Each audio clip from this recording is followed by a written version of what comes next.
started. We call to order this regular meeting of the Rushford-Peterson School Board. It is Monday, July 15th, 5:30 p.m. We have a roll call, please. Chris Grimlin. Here. Valerie Howe. Here. Joyce Iverson. Here. John Linder. Here. Jeff Michael. Here. Bonnie Princeton. Here. Kathy Wade. Here. Thank you. Y'all, please join me in the Pledge of Allegiance. Pledge allegiance to the flag Of the United States of America and to the republic for which it stands, one nation, under God, indivisible, with liberty and justice for all.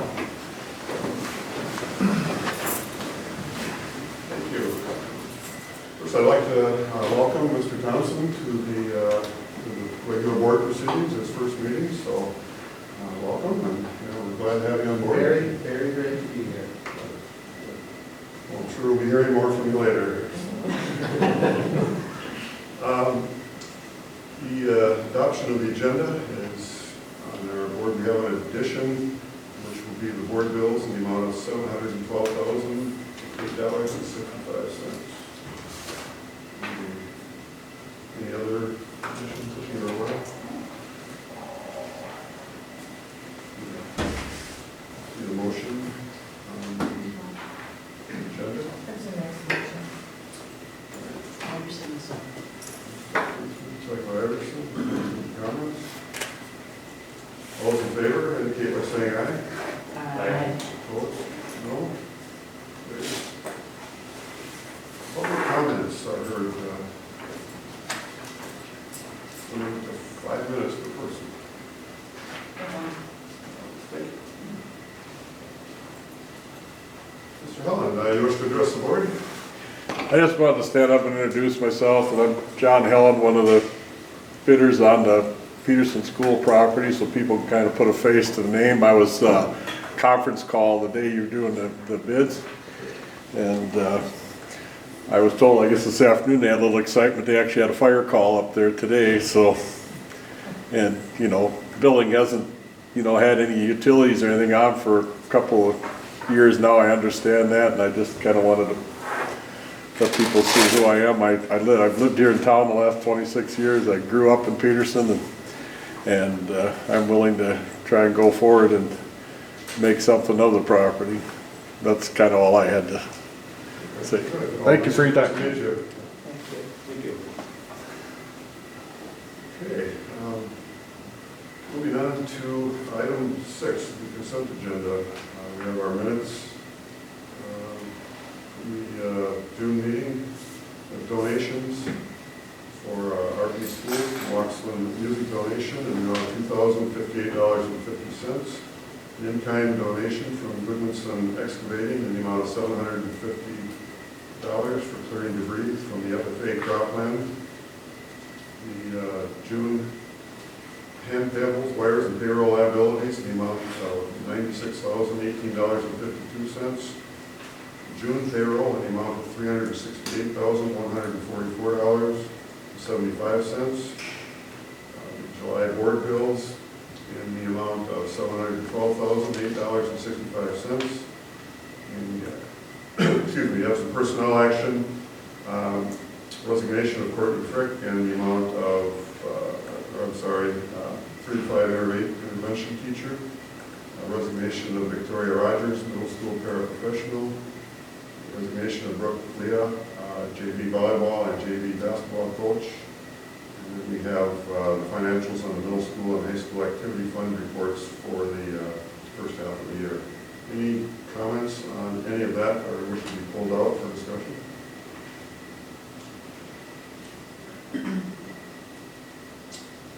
Not, look for a motion to approve the consent agenda. I'll make that motion, Wade. Ready? Michael? Any further discussion? All those in favor of approving the consent agenda as modified, indicate by saying aye. Aye. Opposed, no? Motion carries. Moving on to item 7, old business. We have review of proposals and consideration given to the sale of the Peterson Middle School building, property, and contents. And as a reminder, the bidders' names will be public information. The discussion or details surrounding the bids are not. Does anybody have any thing to add? We did have a facilities meeting prior to our board meeting tonight, and we do have a recommendation, but it's open to discussion.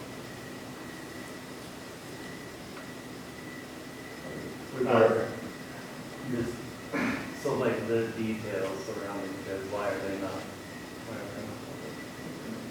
Within what details are not talked about?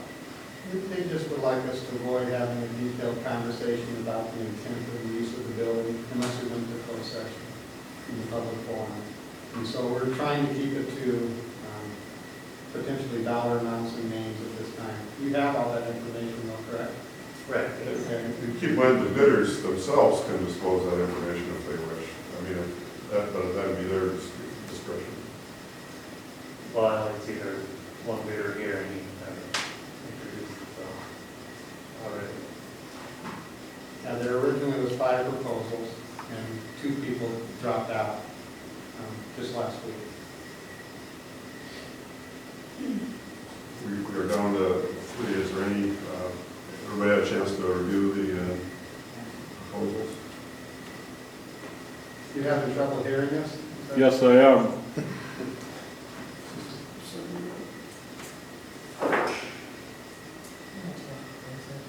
Is it working there now? Or? No, I couldn't hear when Mr. Grimlin was talking to you. I couldn't understand. I mean,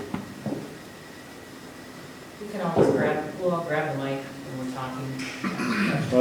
I just didn't know if there was a volume control on or something. I'll speak up next time. There you go, now I can hear you. I just asked. There you go. I just noted that you were the only bidder that was in the audience. And Oh, okay. I had no idea who else was. So anyway, we have the 3 proposals. The Facilities Committee has a recommendation, which I guess, well, to speak on behalf of the committee, I can. Our recommendation is to go with the next bidder, Mr. Helen, and that based on this proposal. And that certainly, if anybody has any questions on it, I guess now would be the time to address it. we need to define what contents is, because there's a lot of material in there that I'm sure the museum would like, so. The content listing, everything from ovens to chairs and desks, but none of the memorabilia, if that's the right word I can use for it, is part of that. Sure. And so I'm sure he would work with the city, and I shouldn't speak for him, but I think I have to do something with it. So I know the city was politely asked, I think they would love to get it. Is that fair to say, sir? Yeah, I worked with them on it. When I did the walkthrough, there was some other larger items that I was told that needed to get out of there that were coming down here. There are some bleachers in the gymnasium. Right. Are they still there? I haven't been in there since the day of the bidding. The bleachers that are in the gymnasium are portable. Right. So there'd be really, for an educational purpose, we could find use for that. I understand. Yeah, and they're not on the list. I just knew there was some items like that that were still there. Right. Oh. This is a, So that's- sure. Now, it's brought to my attention that the success that's in front of me is every item that is in the building currently that's considered part of the cell. And there'll be some items that the school will take out, and then there'll be just some extra stuff that you get free. Fair enough.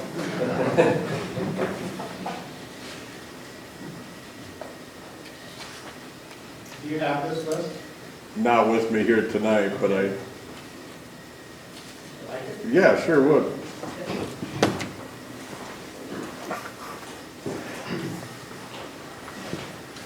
I make a motion before he regrets. I'll make a motion to accept Mr. Helen's bid.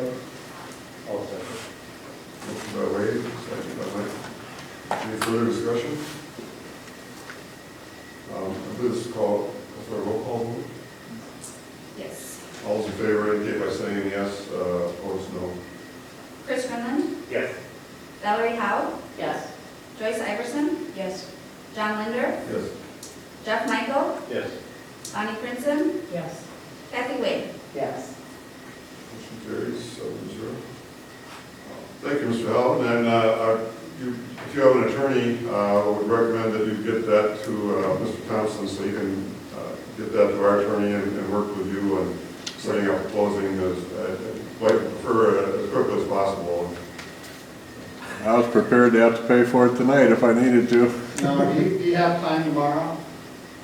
If you want to give me a call tomorrow, I can talk with you about specifics. and Okay. some options that you might want to consider. Right. And I'm not a lawyer, I'm just repeating what a lawyer said to me, so I Correct. can help with that tomorrow if you want to give me a call. Sure, very good. All right, thank you, sir. And congratulations on your new building. Thank you. And then, you can just get with me later, and we can work out the city side, once it's all closed. Very good. All right, thank you. All right, moving on to item 8, the new business. We have a review of a one-to-one program, proposed changes and fee increase. Mr. Mattson and Mr. Tim, you have something to show us? Good evening, thank you for having me here. I was going to do a little bit of a presentation here on kind of how the one-to-one program that we've done for the past few years has worked. We're currently in year number 4. I wanted to go through with the new board members and then Mr. Thompson, of course, so that we had a clear understanding of how the program works. Back in 2016, we were tasked with the process of coming up with a one-to-one program for grades 9 through 12 for the Chromebook program. We're currently in year 4 of that, so the program has had a very good standing over the past number of years. Currently, we have grades 6 through 9 will be eligible this year, or 6 and 9, I'm sorry. And the future purchase cycle will be grades 6 and 9 because we anticipate that the device life is going to continue to be about 3 years. We have noticed that model is holding true. So we've been able to keep that going so that we are able to provide this to families. How the program works is we work with Best Buy, and Best Buy assists us in securing a device that I review with Best Buy to be one of the ones that we would recommend. We have 3 devices available. It's not necessarily a good, better, best model, but it's a low range, middle range, and high range price model. So that information, I'm working on that right now, trying to work with Best Buy on that pricing, trying to get that nailed down. We currently have a parent meeting set up for July 25th at 6:30 in this room. We open that up to parents of students in grades 6 through 9, or 6 and 9, sorry, and new families as well. And then we will be going through the entire presentation. I'm just going to hit the high points here and a couple of points and changes that I want to ask the board for approval on. And as Corey kind of talked about the Best Buy, when we were tasked with putting this together, we kind of went through a few different options. There are some schools that use the school district owns all the devices, and then through a lease program, a technology fee type program, at the start of the year, kids get it, and at the end of the year, they turn it back in. Our thought with it was, if a student has a device they need in the summer, they need it all the time. The Best Buy option, if a family purchases a device, it's their device. So kind of the families have a little more skin in the game. It's a student's device. If it breaks, something happens to it, it's on them as a student and as a family. Other option was kind of a bring your own, and that's kind of, we kind of hybrided them together. Is how we came to what we have where families can bring their own too. So there was a lot of background when we started it of what's the best use, what's the best way to get a device in every kid's hand. Because as Corey talks here too, what we have is all 6th through 12th grade teachers have a Google Classroom. So that's kind of why we went with the Chromebook model too, of encouraging that. So then each teacher has a Google Classroom that they put all their information, all the material on. Students can check that either during the school day, at home at night, if they're sick, if they're on family vacation, when we have our e-learning days, stuff like that. So it kind of all went together with knowing we were coming to this new building with the space to kind of build out of that. Absolutely. So this program, since we've moved into the new building, has really taken shape. You know, our teachers have really grasped the idea of having one-to-one. The slide I have up on the board, or up on the projection screen now is, and it's a little bit confusing, so I'm going to go through it point by point. Right now, we have 4 options for the students and for the family, okay? We have the purchase through Best Buy option. We have the bring your own option, where they can bring a device from home. We have a lease option, and you'll see on point number 2, I have a $50 lease cost in here. Currently, that is $40. I'm going to ask for an increase to $50 on that, and I'll explain that in a few minutes. The 4th option that we have is we have the library checkout option for short-term needs, and I'm going to ask for recommendation that we actually discontinue that because we have families, or students I should say, that didn't check in with the library, didn't check the devices back in, and they actually ended up keeping the devices for weeks and months at a time. So that wasn't an option for kids when they had a damaged device. We like to try to help them out and provide a loaner for them. So the library checkout option I would like to have taken out of the program. So those are my questions for the board, and Mr. Thompson, is that I would like to ask for an increase of $50 for the lease fee. Reasoning for that is we have, with the newer devices, newer technology that we have increased prices in parts. How the lease fee works is the $50 charge if a student damages a device. We anticipate that a $50 lease charge will cover one fix on that device for the family. Any subsequent repairs would then be paid for by the family out of pocket. So with the increase in cost and parts, I'm going to ask for that to be, the lease fee to be bumped up to $50, and then I would like the library checkout option to be taken out for $19.20 in the future program.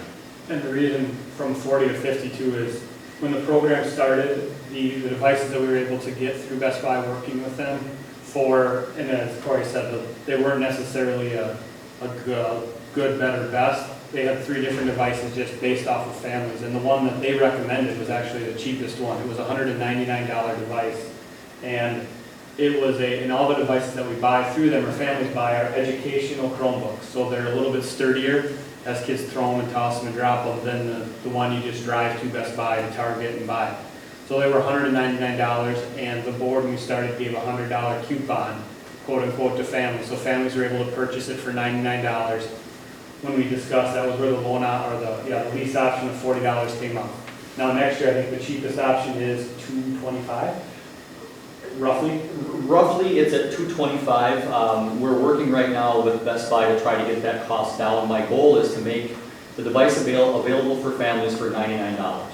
So when they go online and purchase the device, it shows up as $199, and then they will put in a predetermined coupon code at the end, which will then knock $100 off the cost of the device for the family.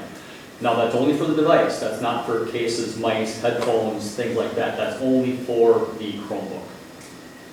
So again, the goal with the 2 options is just to give families choice. There's some families that love to have their kid have their own Chromebook and all the time, and there's some families that lease option works very well for them too. And when a student leases a device, we do track everything. We have them sign a form just like the rest of the students do, but they get the device on day 1 and they keep it the entire school year. They don't have to turn that device in at any time during the year. So when the end of the school year comes and we have them turn it back in, I go through the devices, and if the devices aren't damaged beyond fixing, then they're eligible for the program again the following year. What's the percentage of, like, those that buy to those that lease approximately? Currently, I budget for 100% take in grades 6 and 9. That would be 123 students. We normally have a 70% take. So about 70% of our students and families buy a device through the district. And one of the reasons that they do that is because we do give them that $100 voucher that they're able to use to buy a device. So what that does too is that also helps to standardize our devices throughout the building as well. And we've had, the last 2 years now, there's been a 6-12 program, 50 to 60 leases. Yes. So about 50 to 60 students lease. And like I said, this is what you said, we finished year 4. We just finished year 3. Year 3. So The goal with the 6 and the 9, the thought was, going through again, was you purchase in 6th grade, middle school kids are very tough on everything that they touch.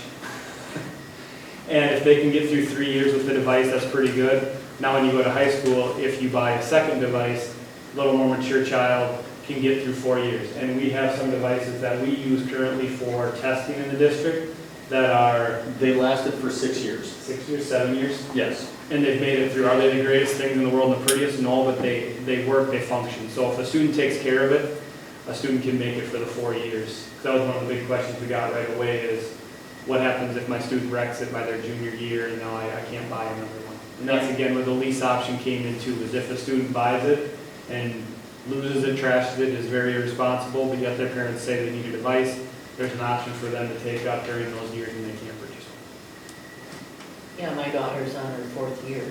With the Chromebook, and she's, So it's working great. and it's worked great. And I think it's that model that you guys, that most of you guys have. That's the main model that we've used, and they are tremendous. I mean, we've had very few issues with them. Yep.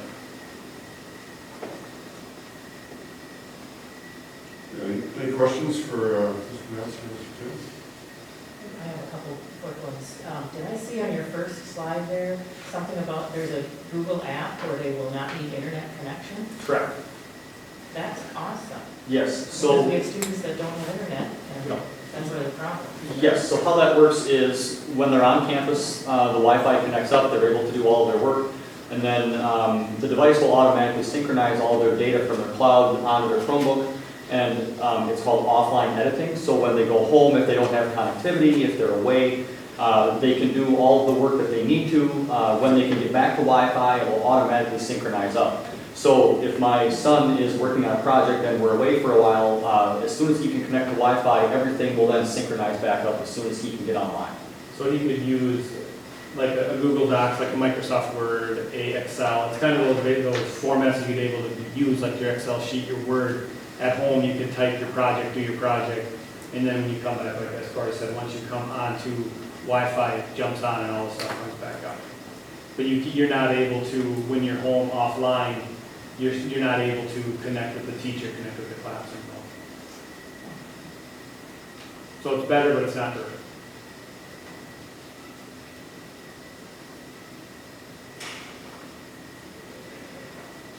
Any other questions? Oh, just one other one I wrote down. Earlier you mentioned that grades 6 through 12 are using Google Classroom. Teachers are becoming more familiar. So how are our students under sixth grade connecting with their teachers, like for e-learning days? So our elementary on the RP website, in each grade level, they have their plan right there. It's not Google Classroom, but they get their list for e-learning days, their list of what is some online things, some that are not. If you have, and they, our staff will talk to their classes and let them know what the plan is and give them options. It totally looks different in the elementary, to be honest. Especially lower, read, play games, get outside, work on spelling, work on math, Mighty Math, those kind of things. But there are online resources as well if they have the internet. And for the coming school year, we are going to be 1-to-1 in grades 3 through 5. We're going to have iPads in grade 3, and then grades 4 and 5 are going to be Chromebooks. Right now, we don't encourage the staff to send the Chromebooks home with the kids. Those are district-owned devices. They're in storage boxes in the classrooms. They can use them anywhere on campus. That's encouraged. We want them to use them here, but we don't necessarily encourage them going home because of the risk of damage. And because fifth graders already had the Chromebooks, the teachers have not sent them home with students. If someone has been sick, something, extended like that, then they, consider it at the parent's request or if they find it beneficial, but very few have done any of this sending home. If we do run into an instance where we need to send something home, Mr. Tim and Mrs. Shepard are very good at talking to me, and we find a device to send home with a student if they're going to be home for a period of time.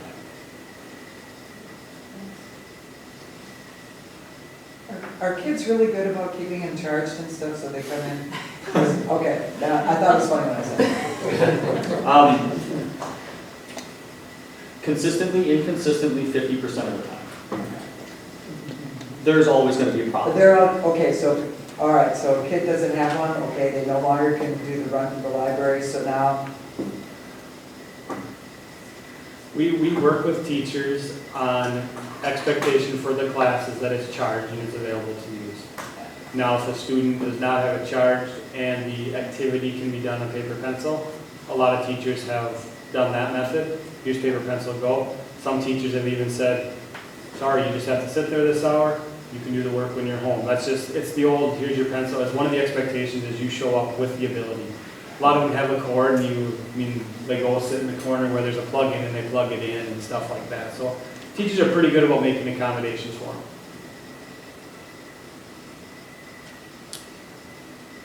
Anything else?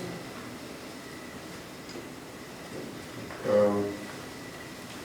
motion, on the consideration of this issue?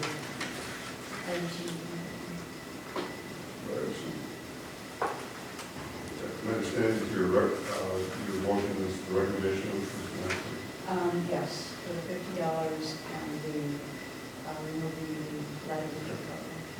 Okay, motion by Everson, is there a second? Um, Second by Hall. Any further discussion? All those in favor of the one-on-one program proposal changes, indicate by saying aye. Opposed, no. Motion carries. Thank you, Mr. Matheson. Thank you. Item B, approve the resolution to renew membership with the MSHSL for the 19 and 20 school year. Mr. Thompson, do you have anything to add on that? I've said this before, everything's a little different in Minnesota than what I'm used to. This is our association for athletics, and I have not seen the video yet, so I'm anxious for that, and nothing specific. This is something we do every year, I recall. Anybody have any questions on that? Not, we need a roll call vote on this to approve, yes to approve, and no to not approve. Yeah, we need a motion to move forward.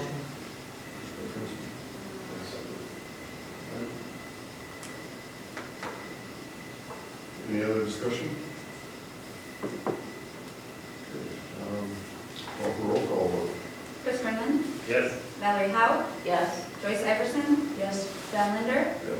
Jeff Michael, Yes. Tanya Princeton, Yes. Kathy Wade. yes. Approved, 7-0. Item C, approve the resolution approving the annual 10-year updated long-term facilities maintenance plan. Yeah, we'll have to watch the video, part of the resolution. Who's got, has the on button there, Mr. Jackson? The magic of technology, I had to switch inputs to a different computer. Thanks for having me ready. You're welcome. I will warn you, the volume is it can be pretty loud at the beginning, so.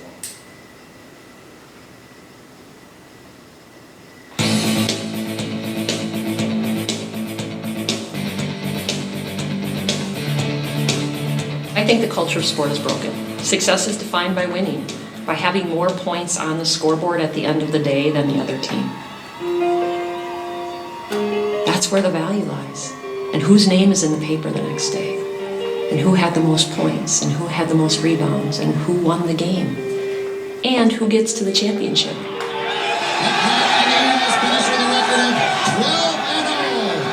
It's the reason why we do it. The Minnesota State High School League's Jody Redman is passionate about developing the human potential of students.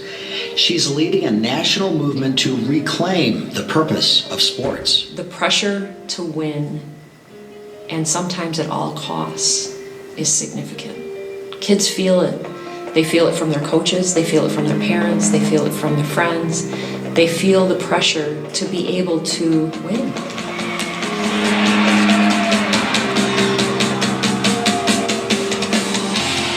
When we think of how our culture values high school sports today, certain words come to mind, and that of former coach and NFL star Joe Ehrmann. Destructive. Expectations. Regressive. Trophies. Ooh. Win at all costs. Lack of value. Win at all costs. Lack of value. Yes, yes. Missed opportunities. Zero fun, sir. Zero fun. Misguided. Unfortunate. Unfortunate. Sad. When we look at education-based athletics and what a trophy means, I think it's about the experience. It's about what did we provide those students that was life-sustaining through trying to get the trophy.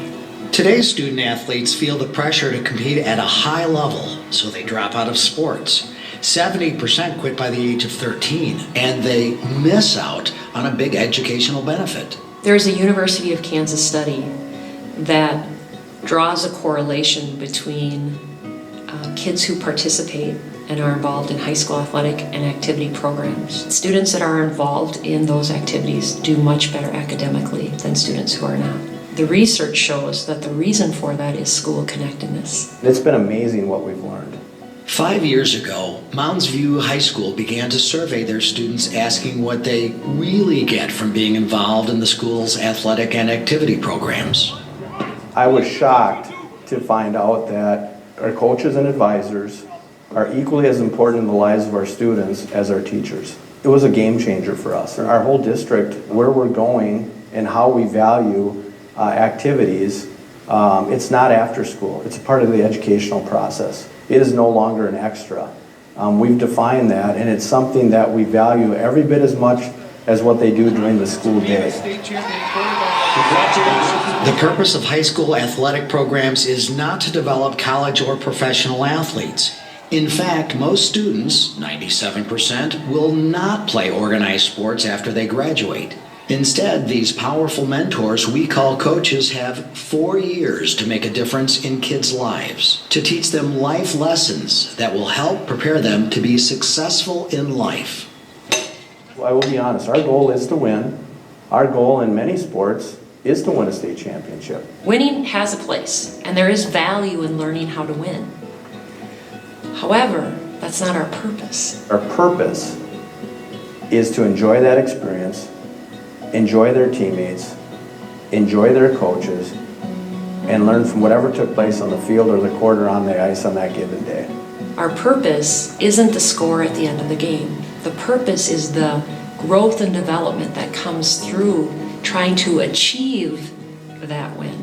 3 objectives I have. I want them to be a better baseball player, a better teammate, and a better person at the end of the year.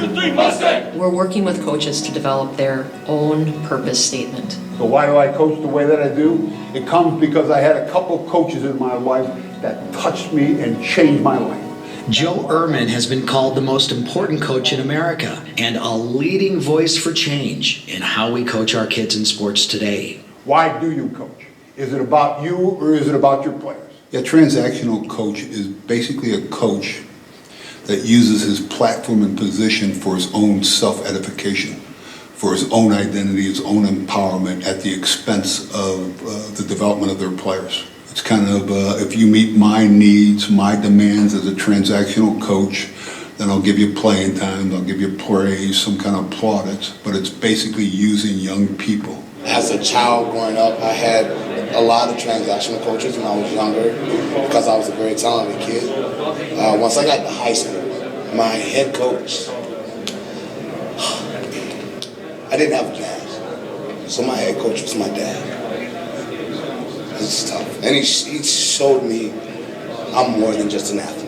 Transformational coaches basically understand the power, platform, position they have in the lives of young people, and they're going to use that to change the arc of every young person's life, to help them develop morally, ethically, socially, and emotionally. Transformational coaches mentor young people, and to mentor you have to build a relationship with people.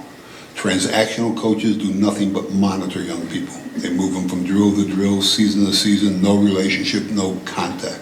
When I first started coaching, I only had one goal, and that was to win at all costs. And I don't use that term lightly. I know how it sounds, and I'm not very happy with who I was as a coach then, now looking back. To be a better coach, you got to be a better you. And now our focus is much more on what I'll call trying to build a team family within the chemistry of our individual teams that I coach, and trying to find ways for our athletes to grow as people. Get excited, can't wait, let's go. Every day, Coach Troy Kors works hard to keep his purpose alive in everything he does, and he's helping his team student athletes to do the same. Good. Nice. What 3 words would identify you as an athlete? This is completely you as an individual and what you want to get out of the sport. Family. Okay, how come? Because you basically feel like a family. You can go to them for anything. They'll help you with anything. The word I chose was friendship. I like going to track practice, hang out with people I know, and just getting to know them. Go! I chose responsibility because I feel like you have to be able to rely on others, and you have to be reliable yourself. Well, I'm going to take 5. You have 6, you have 7. I grabbed 3 words as well, and mine goes like this. I coach to create positive relationships with my athletes so they know I care about them while striving to be an authentic leader who they can trust as we both work together to discover joy in our sport and through competition. That was a good time, a 13.65. Thank you. Nicely done, well done, well done. I'm mostly in track just to have fun. Just because I'm not the best doesn't mean it's a problem. Well, the big group's kind of like family to me. For me, it looks like we're enjoying ourselves more. The idea of sharing in something and enjoying each other's company and being a part of a sport we love to play. And for me, that's been the biggest change I see. For a coach to withstand the pressure of the current win-at-all-cost sports culture and to truly be invested in transforming the lives of students, there must be support.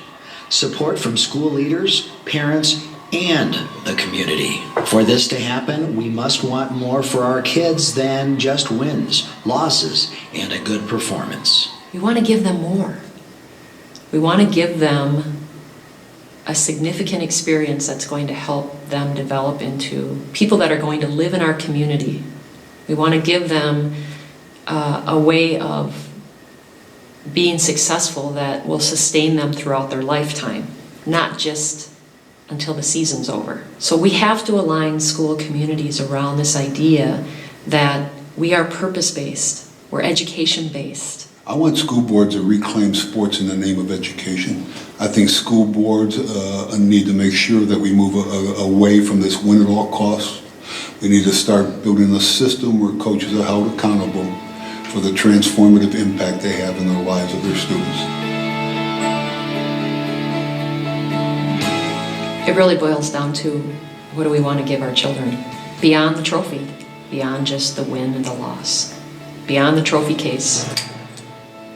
Hopeful. Filled with potential. Men and women of great character. Yeah. Confusion and mistake-making rocks. And every child feels loved and belongs. Connected. Greater relational capacity. Wow. You rocking. What else you got in there?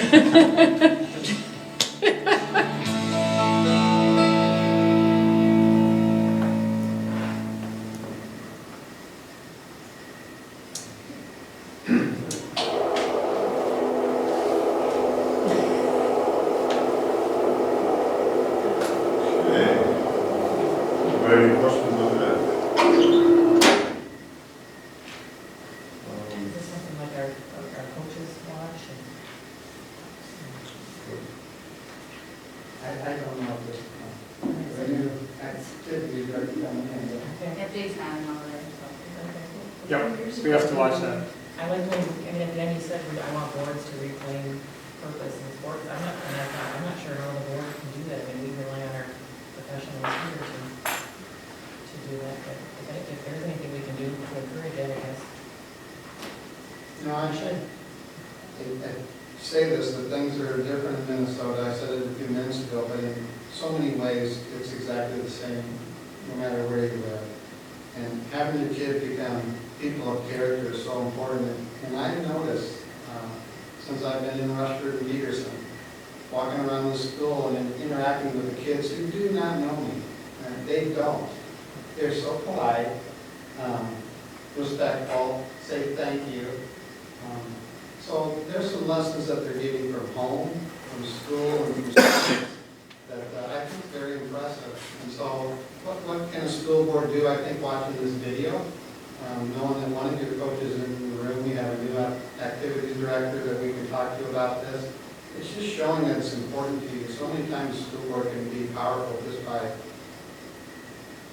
noticing and making comments. I don't think it has to be a resolution or a push. It can just be positive comments when you see things like what I've seen. So I'll make those comments to Jake, and I'll make it to Mr. Is it pronounced Loney? Mr. Loney, our new activities director. And that's the thing that coaches like here, because it's their teams. They're working with those kids. So we'll do that. It is hard for a board, though, that's very sure. Okay, anything else on the HSL? Moving on to the new business AMC, the resolution approving the annual 10-year long-term facilities plan, on page 31 of your packet. There's an awful lot to look at with that plan. And I don't think starting at the beginning and finishing it in one sitting, you'll really be able to grasp it. But, I'm talking differences between Iowa and Minnesota, but this is a really big difference that Minnesota has here. They're basically generating money for the school to facility needs. $10 is the number they pick. It's really just so you have forward thinking on what you need for your facilities. But they base it on the age of the buildings. So if you're Rush or Peterson, since 1990, we've got old buildings. Moving forward now, we got one newer building. And so the amount of money we'll be receiving as a district is going to go way down, which is okay because you would anticipate we'd have fewer facility needs, boiler, roofs, that sort of thing. The one bright spot in this that I've discovered looking at this over the last, really just the last few days, is we're still receiving money based on the fact that we still own two old buildings.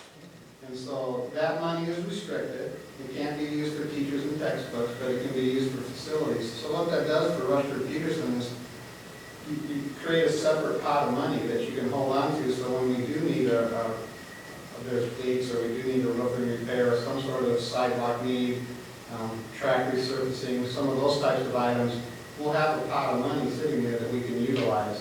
So for us, the new building is great. We'll receive less money, but we've developed a pretty good, I can't remember the exact total amount that we should have at the end of this year, but it's a pretty good, almost $500,000, I think, will be sitting there at the end of the school year for us to have when we do have facility needs. So the plan itself is, you're kind of looking out 5 years, 10 years on a brand new building, what you're going to need. So I know Tony worked on this. She shared items with me, discussions, visions for what they might need to do down the road, the track being one of them. I just think it's a great thing in how Minnesota goes about that, because if you're a rural Minnesota school district with older buildings, you really do need a little bit per student more money than some of those other districts that have larger schools, larger populations, and a bigger tax base. So. Anybody have any specific questions on the plan? There's a lot of numbers here, of course. This is a regular thing that we do. It's regular, but it's my understanding it's only been like 2 years. Is that right? Where they switched this over? Yeah. So it's not. It's a regular thing for the board the last 3 years and going forward. Isn't what used to be health and safety? In fact, that's a good point, Bonnie, and I know you were making a point, but your comment registered in my mind. Health and safety is part of this, and you're thinking, gosh, we're still going to have health and safety needs. Well, Minnesota set it as a hold harmless stipulation in this. We'll still receive that money for health and safety. It's just facilities that's going to get reduced based on our age of our buildings, the average age.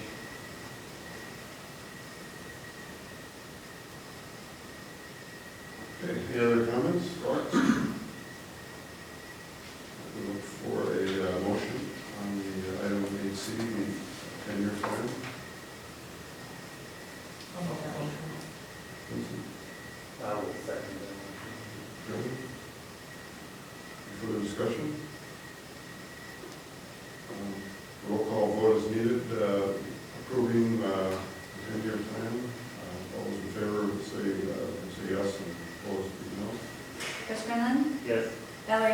Yes. Joyce Iverson, Yes. John Linder, Yes.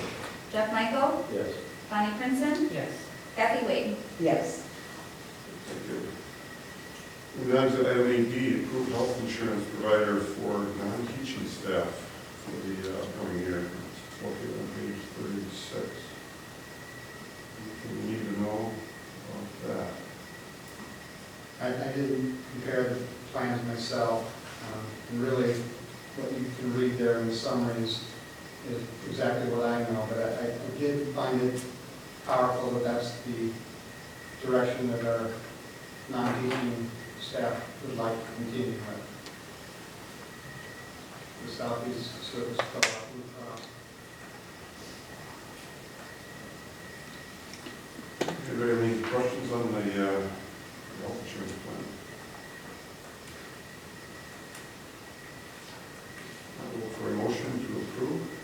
I'll make that motion. Wait. Any discussion?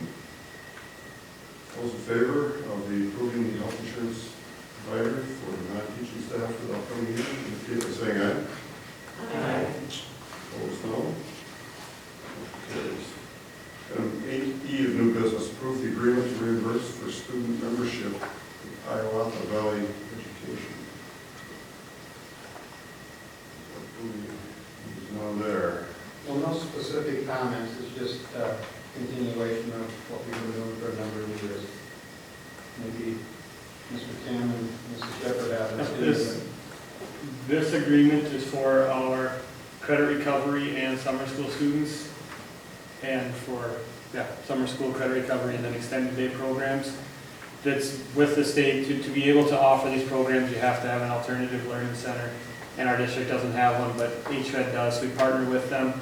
The two ways that they can do it is either option one is this one where the money is given to us. It comes in at the amount that we get that they designate.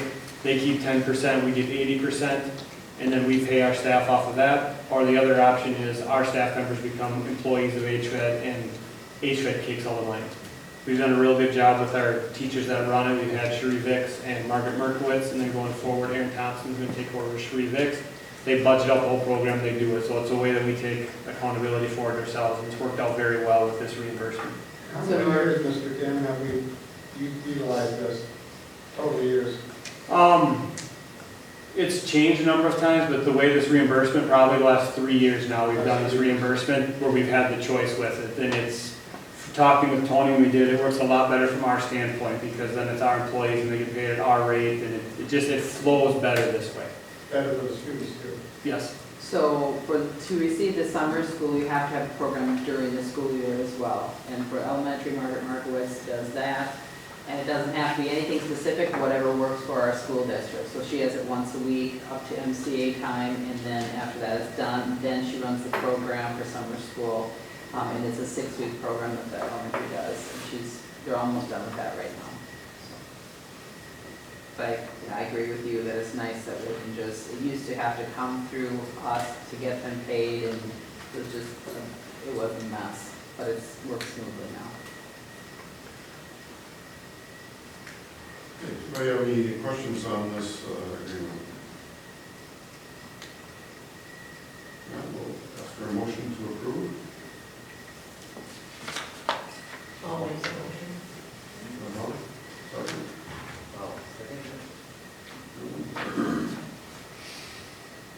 All in favor of the reimbursement for membership with Hiawatha Valley Education, indicate by saying aye.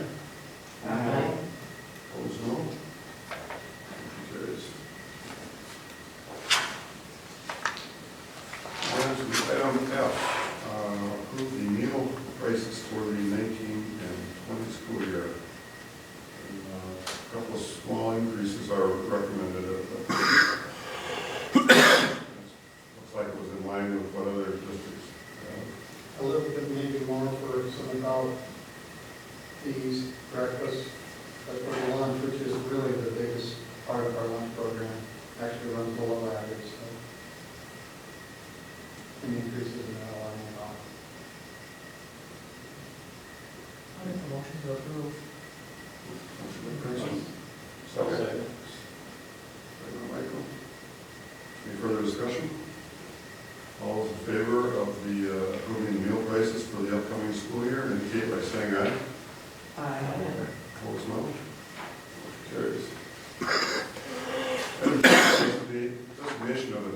official authority for the MDE External User Access Recertification System. That's on page 44. Something you've worked on prior months.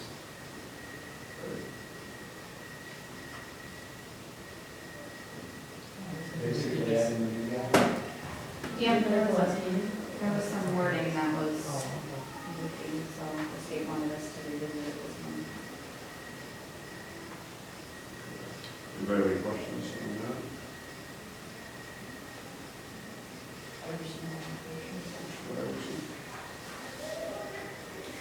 Second? Second, wait. Okay. Any further discussion? A roll call is needed on this as well. Those in favor indicate by saying yes. Opposed, no. Chris Renlund, Yes. Valerie Howe, Yes. Joyce Iverson, Yes. John Linder, Yes. Jeff Michael, Yes. Bonnie Princeton, Yes. Kathy Wade. Yes. Approved, so. Okay, moving on to item H, review the gasoline, bread, and milk bids for the 1920 school year and select a vendor. A couple of bids. Page 5. I noticed, I think in the past, if I remember right, I'm usually able to just beat Quick Trip. Yeah, it was within a penny or two. Yeah, and obviously they're exactly equal, that makes it a little more. I prefer Pam. I just think she's a local business and they are the same thing. I know that's true, but I probably agree, but I got to thinking, well, Quick Trip employs a lot of local people too. Pam would all. And on the milk, looks like we don't have a lot of choice in the milk. There's only one bid. Milk's getting expensive. Which farmers are this on it? Yeah, no, true. Do you want separate motions on the gas? Yeah, I think we should. First on gas, any further discussion on the gas? I'll make the motion to accept Pam's bid. Motion by Michael. Now, second. Second by Gunn. The motion on the fuel is Pam Corner. All those in favor indicate by saying aye.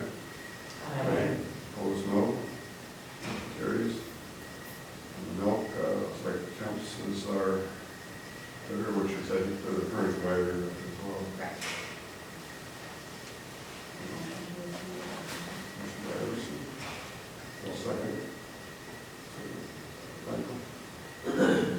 All in favor of Temps milk bid indicate by saying aye. Aye. Opposed, no. Motion carries. I make a motion for Pam Gold for bread.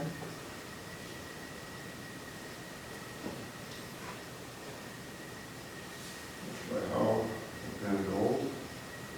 Second. Second by Princeton. Any discussion on the bread bid? All in favor of Van Gold, indicate by saying aye. Aye. Opposed, no. That motion carries as well. Okay, moving on to item I, approve the resolution regarding board control of extracurricular activities. So it's interesting, I would think as board members and be a superintendent, a lot of times the public will have questions about activity programs and oversight. And auditors will come in and they'll have questions about activity programs and oversight of the money.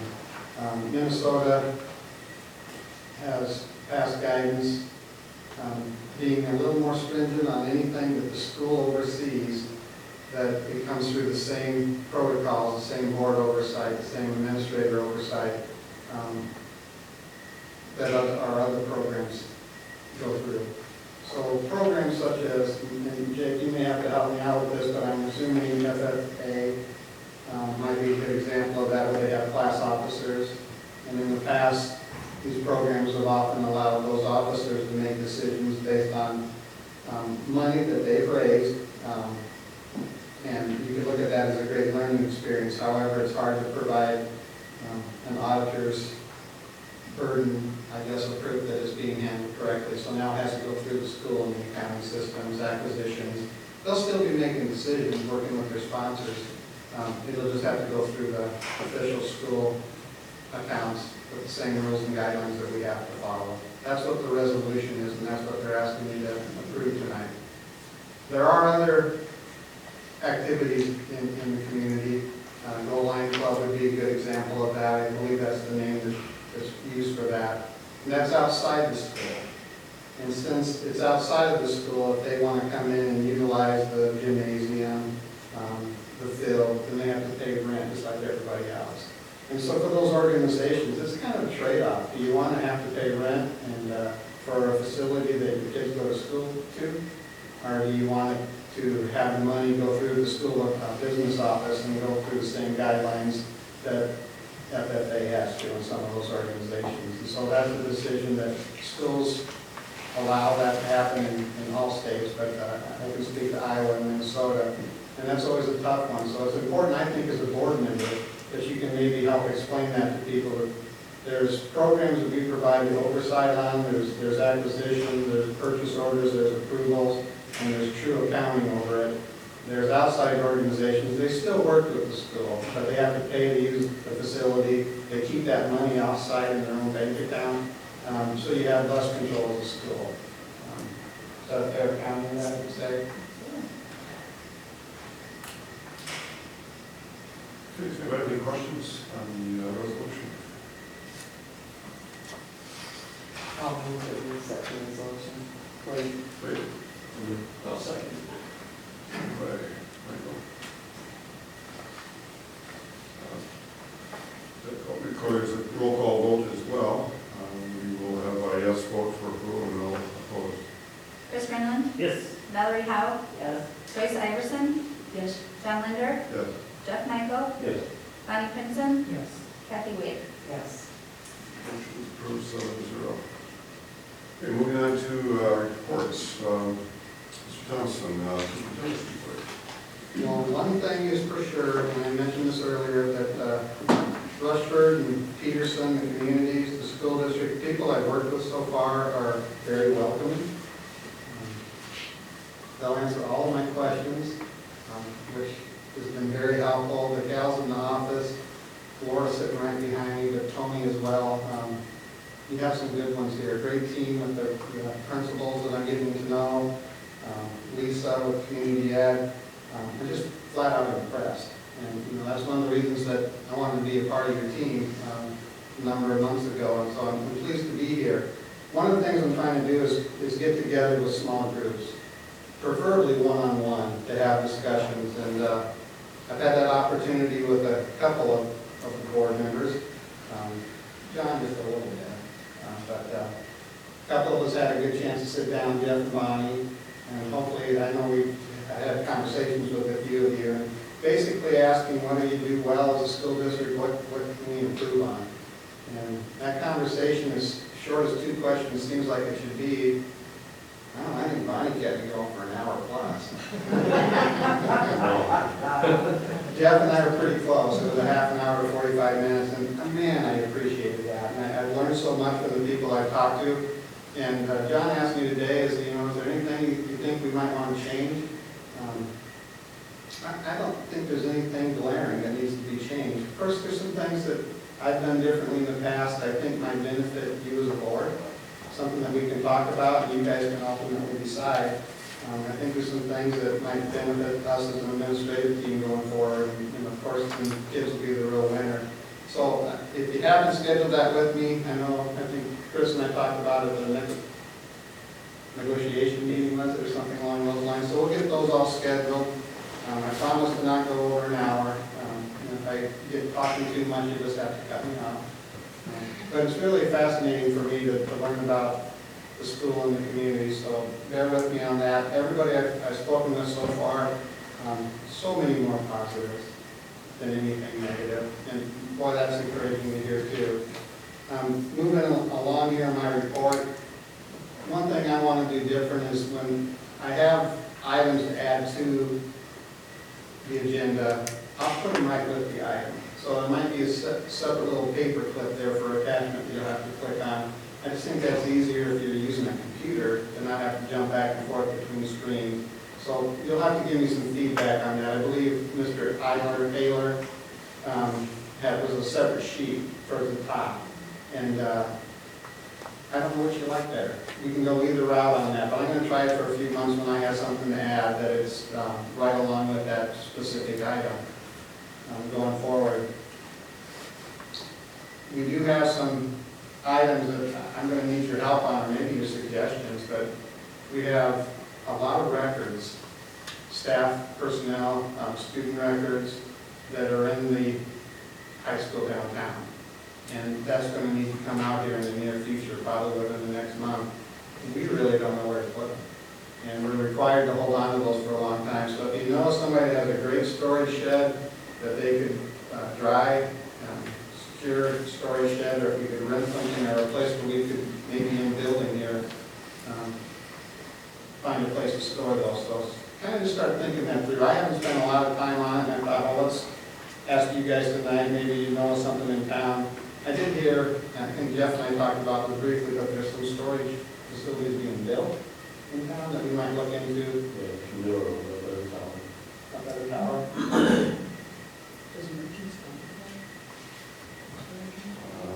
Good, that much.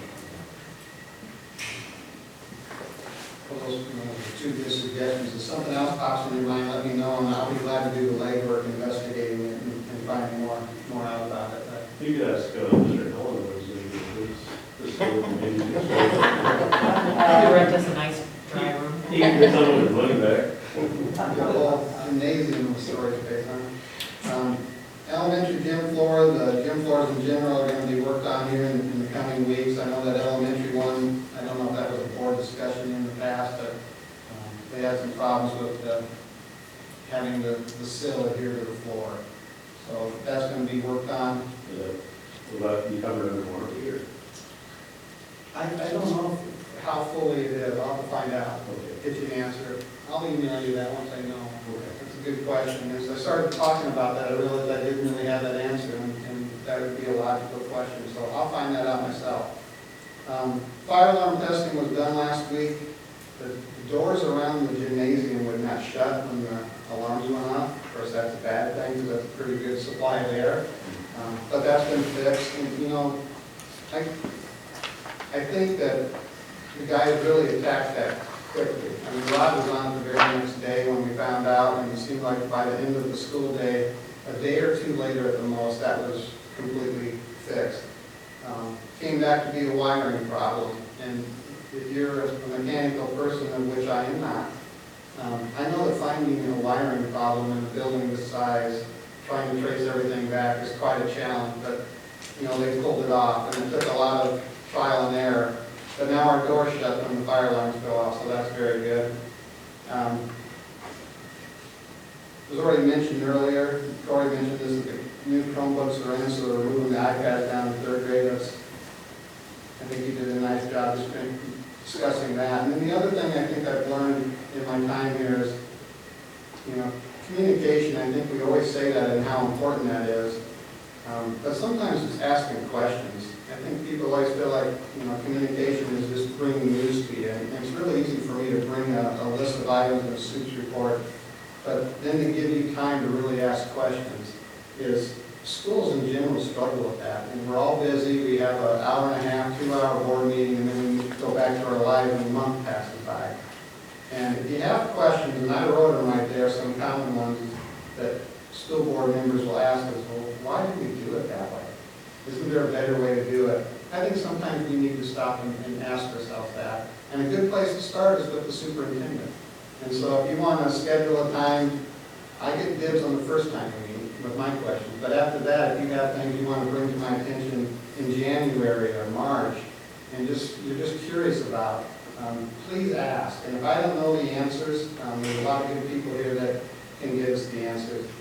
I think it's easy to say, I like communication, I want you to contact me, but I found out over the years that if you actually engage in conversation, you feel much more professional about what you're doing, you feel more impactful about what you're doing, and so many good things can come out of it, and it starts with a conversation.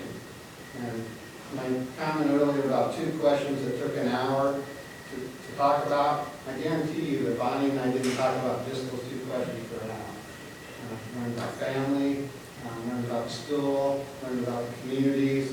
It just leads to so many good things. So I spent a lot of time just now kind of rambling saying this because I want to stress it, that over the course of this year, whether you're the principal, the board member, tech guy, community ed, whatever it might be, talk to me.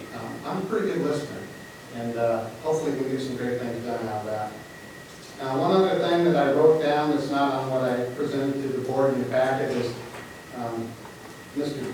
Tim has kind of organized this, but in the week of August 19th through 22nd, I kind of want to make sure it gets in the newspaper because FBI is going to have active shooting training on the 2nd floor of our building. And what a great thing for our law enforcement to have a situation where they can actually use a school with great video system to, they can go back and review what they did. But they're actually going to have I don't know the kind of type of gun they use, but it's not live ammunition, but it's something along those lines. And they're actually going to rehearse how to respond to an active shooter, which I hope we never have in our school district. And their time here, it's not just the FBI, it's the sheriff and various emergency management, law enforcement folks are going to be using the facility. But we're still going to be using the bottom part of the building. So it might be a little noisy up above from time to time. But I think it's just important that you know this because when they all show up in their squad cars and there's 20 law enforcement vehicles out front, tactical units, whatever it might be, you might get a few questions. And so we talked about that briefly the other day. The more people that know about it in advance, the better. It's a great thing for us and for, of course, the law enforcement. So that's all I have. Any questions, Mr. Thompson? Thank you. Ms. Lawson, your community ed report. Okay. I'm going to go rather fast because I got to get to the pageant and some stage mom over there, so girls are waiting. But a couple of big things that we did this last month was the Drum and Bugle Corps was here on June 30th. We had about 150 to 200 people show up about 2:30 in the morning. So Mr. Ayler and I were here at 1:30 and we stayed until 6 p.m. So it was a long day, but it was a very good day. It was very fun. We had beautiful weather, intermittent rain, but it was good. And they were good kids. A lot of my events that we programmed, I listed them all there for you, so if you have any questions, you can just let me know. Kids Club highlights, we're busy. We have up to 44 a day is our average. So some days we're 50, some days we're a little lower. So, but they're being really good this summer. I have a couple that I just meet with every single day probably. But overall, very, very good kids. Preschool, we are up to actually 67 right now. Registrations, just ran into somebody at Quick Trip the other day, and we talked, and I got another one that day. So that's kind of fun. And then, what else do I have? ECFE, we have play date in the park coming up this week. So we're working on our sessions for next year. We're going to have that newsletter out by the end of the month of August. And then our back to school newsletter will be coming out soon. So that's what I'm working on. Lisa, how's that preschool number compared to other years?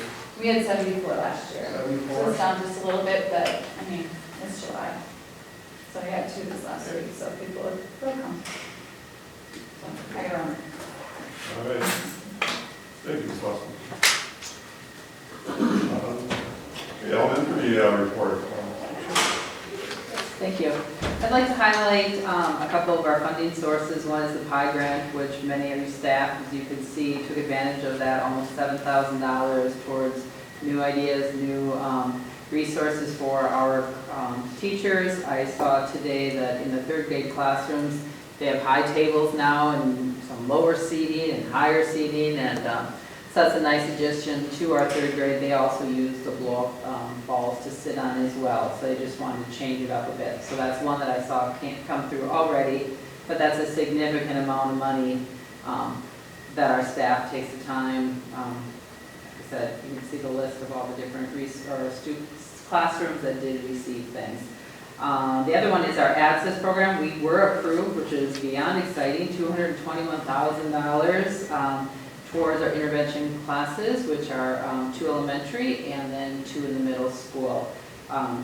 The 2-year program, the first year, there's a mid-year report, and then the end of the year, 2 different reports that go through.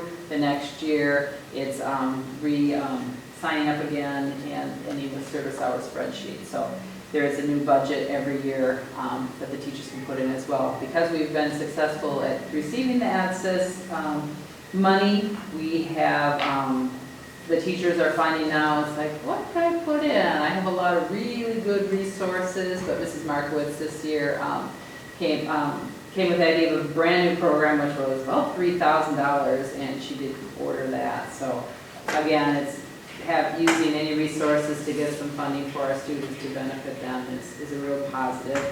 Coming up in early August, the registered behavior technician, which our support staff was just excited and thrilled about. They do like having opportunities to learn, go places, get some more skills. So most of our paraprofessionals did right away say yes, and actually I had a couple who changed their plans, their summer plans, so they could fit this program. It is a 5-day, full day, 8 to 4, and I had one who was going to miss one day, and so I contacted the program leads, and they said, if you can't come all 5, don't come.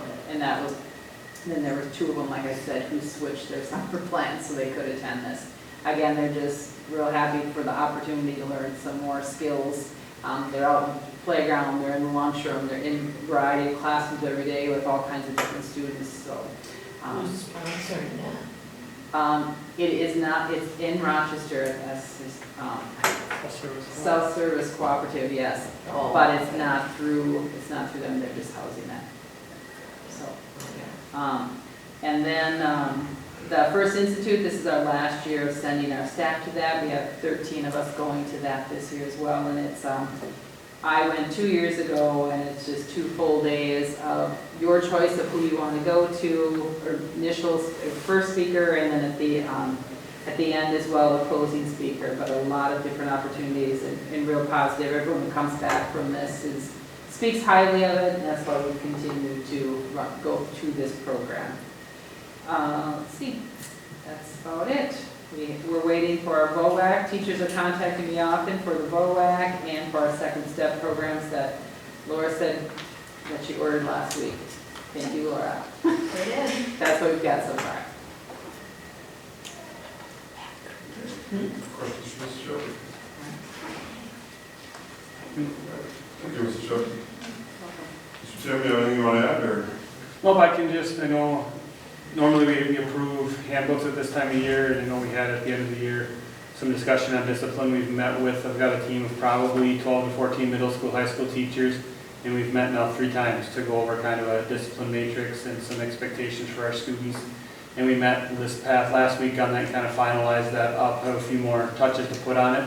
So once I get that run by them one more time and the staff, I'll send that to you guys in early August for you guys to kind of preview it. And that stuff will go in the handbook. So then at the August meeting, we'll approve the handbook that we do each year. And then specifically kind of there's some stuff about in-school suspension, detention, discipline policy, stuff like that that you guys asked us to review. And then it's got kind of the stamp of approval of the staff as well. And at that time, I can answer a bunch of questions on that. But when I send it out to you, if you got questions before the meeting, you can ask. The group of people you were working with that day, your third meeting, how many of your total staff was that? That was a large group. That was a large group. That was probably 25–30% of middle school, high school staff. Very good. Yep. Good conversations. For people to stay 3 hours in the summer and talk about discipline. we had good conversations for 3 hours. Yeah. Okay. Good. Anything for Mr. Tim? Thank you. That brings us to the end. Does anybody have anything they wish to we missed? Our next meeting will be right here on the 19th at 5:30. August. There's nothing else, look for a motion to adjourn.